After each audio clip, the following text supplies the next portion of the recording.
कहानी नीरू की है। पंजाब की नीरू की शादी दिल्ली के राहुल से होती है। दिल्ली कितना बड़ा शहर है ना, लेकिन आप लोगों का घर तो बहुत छोटा है। हमारे पंजाब में तो ये बड़े बड़े घर होते हैं कि मजा ही आ जाता है। कोई बात नहीं नीरू, मैं भी तुम्हारे लिए बहुत बड़ा मकान बनाऊंगा बहुत जल्दी। नीरू के पिता जहाँ पंजाब के जाने माने व्यापारी थे, वहीं उसका पति राहुल दिल्ली में एक सिंपल नौकरी करता था। माँ, यहाँ तो घी मक्खन इतना महंगा है कि क्या बताऊं। मैं तो तरस ही जाती हूँ घी खाने के लिए। नीरू की माँ को ये सुनकर बहुत दुख होता है। मेरी बेटी को घी नसीब नहीं हो रहा है और ये बहू यहाँ बैठकर घी में शक्कर डाल रही है। देख वनिता, मैं साफ कह रही हूँ, इस घर में जितना घी आएगा उतना ही मेरी बेटी के घर दिल्ली भी जाएगा। अरे ये क्या बात होती है माँ जी? बेटी का उतना ही करो जो अच्छा लगे। अब क्या मायके से घी और मक्खन तक की सप्लाई करोगी आप? हाँ, मेरी बेटी किसी चीज को तरसे मुझसे बर्दाश्त नहीं होता। अब क्या था, नीरू के मायके में 2 किलो घी आता तो 2 किलो दिल्ली जाता नीरू के पास। एक दिन, माँ बड़ी गर्मी पड़ती है दिल्ली में। इस घर में तो एक ही एसी है और वो भी ड्राइंग रूम में। सारा परिवार एक ही कमरे में सोता है। हाँ बेटा, वो तो हर घर की कहानी है। यहाँ भी एक ही एसी है। अरे बिल इतना आता है कि क्या बोलूं। तभी वहाँ राकेश आ जाता है। माँ, थोड़ी देर में यहाँ कुछ प्लम्बर आएंगे मेरे कमरे में एसी लगाने, जरा ध्यान से लगवा देना ना माँ। ओए, ऐसे कैसे तेरे कमरे में एसी लगेगा? हाँ हाँ राकेश, एक बार बात तो कर लेता। अरे पापा, वो वनिता को गर्मी में नींद नहीं आती। ड्राइंग रूम में सबके साथ सोने में वो अनकंफर्टेबल है, इसलिए। अरे पूरे परिवार के साथ वहाँ तेरी बहन नीरू भी तो सोती है, वो नहीं हो रही क्या अनकंफर्टेबल? समझ रहा है ना? अगर एसी लगेगा तो एक दिल्ली में तेरी बहन के कमरे में भी लगेगा, तभी तू लगा सकेगा। राकेश वनिता को सारी बात बताता है। वनिता करती भी क्या, मन मार कर बैठ जाती है। माँ, ये लोग ठीक नहीं है, क्या करूं मैं?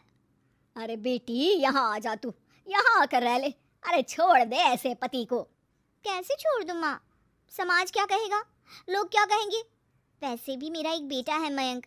अरे हटा बेटा, तेरी उम्र ही क्या है, इतनी परेशान रहेगी तो काम कैसे चलेगा।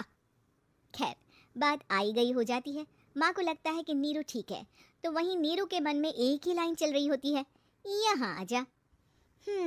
माँ ने तो बोल ही दिया है कि यहाँ आजा। बस मयंक थोड़ा सा बड़ा हो जाए, इन गरीबों को छोड़कर मैं वापस माँ के पास ही चली जाऊंगी। वो इसी सोच में बाजार में चल रही थी कि मैम, आपका दुपट्टा जमीन को छू रहा है।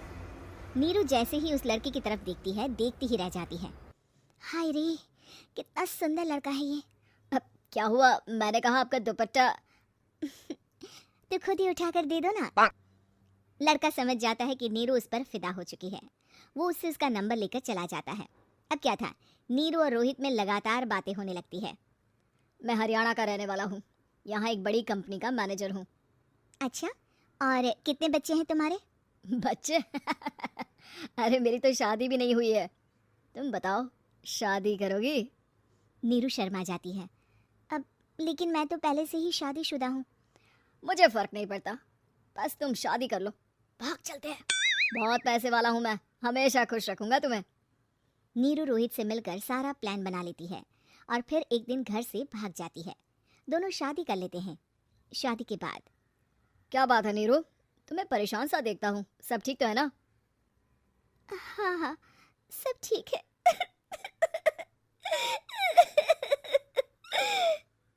ये कहते कहते ही वो रोने लगती है। अरे क्या हो गया, रो क्यों रही हो? मैंने तुमसे एक बात छुपाई है और वही बात अब मुझे परेशान कर रही है। रोहित, मेरा एक बेटा भी है, उसका नाम मयंक है। क्या बात कर रही हो? ये तुमने मुझे पहले क्यों नहीं बताया? देखो नीरू, मेरी माँ को मैंने ये नहीं बताया है कि तुम शादीशुदा हो। बच्चा मैं मैनेज नहीं कर पाऊंगा। नीरू को समझ में नहीं आता कि वो क्या करे। तुम उस बच्चे को अपनी माँ को क्यों नहीं दे देती? नीरू चुपके से माँ को फोन करती है। माँ, क्या मयंक को तुम रख सकती हो? बेटा, मैं राकेश के साथ बात करती हूँ, आखिर घर का बेटा वही है, जो वो बोलेगा। वैसे भी बेटा, तूने जो किया है ना, उसके बाद से पूरा घर तेरी बुराई कर रहा है। मैं भी अब किसी से तेरे लिए लड़ नहीं सकती। राकेश बेटा, नीरू ने तो जो किया बहुत ही बुरा किया, लेकिन मैं सोच रही थी कि क्यों ना मयंक को हम यहाँ ले आए। तभी वनीता बोल पड़ती है, वाह जी, ऐसे कैसे यहाँ ले आए? यहाँ क्या भंडारा भरा है? और जिस बच्चे की माँ ने नहीं सोचा उसके लिए हम क्यों सोचे? नीरू को एक बार तो अपने बच्चे के बारे में सोचना चाहिए था ना। अरे लेकिन तेरे पास भी तो लड़का नहीं है ना वनीता। माँ, वनीता ठीक बोल रही है। कल को वो बड़ा होकर इसी घर का हिस्सा मांगेगा तो हम क्या करेंगे? माँ कहती भी तो क्या, वो चुप रह जाती है। वहीं नीरू का पहला पति कहता है, माँ, अगर आज भी वो वापस आ जाए तो मैं उसे माफ कर दूंगा। बेटा, गरीबी चीज ही ऐसी है, क्या करेगा? तू तो अब मयंक का सोच। वो बेचारा तो बिना माँ का हो गया। मयंक के खातिर तू दूसरी शादी कर ले बेटा। लोगों के लाख समझाने के बाद नीरू के पहले पति की शादी रिद्धि से हो जाती है, जिसके पहले पति से 2 बच्चे होते हैं। देखो जी, मैंने शादी सिर्फ बच्चे के खातिर की है। मैंने भी शादी सिर्फ बच्चों के खातिर की है। वहीं नीरू के दूसरे पति के मन में ये बात घर कर जाती है कि नीरू एक मासूम बच्चे को उसके खातिर छोड़ कर आई है। अब देखो नीरू, मुझे लगता है कि जो औरत अपनी कोख का बच्चा छोड़ सकती है वो तो कुछ भी कर सकती है। कल को तुम्हें मुझसे अच्छा कोई मिल गया तो तुम तो मुझे भी बाय बाय कर दोगी ना। नीरू को अब उसका दूसरा पति ताने देना शुरू कर देता है। तंग आकर नीरू उसके यहाँ से भागकर अपने पहले पति के पास चली जाती है। लेकिन ससुराल में क्या लेने आई है नीरू, मयंक को? नहीं नहीं सासू माँ, मुझसे गलती हो गई, मुझे माफ कर दीजिए। नीरू, अब वक्त खत्म हो गया है, मेरी शादी हो चुकी है।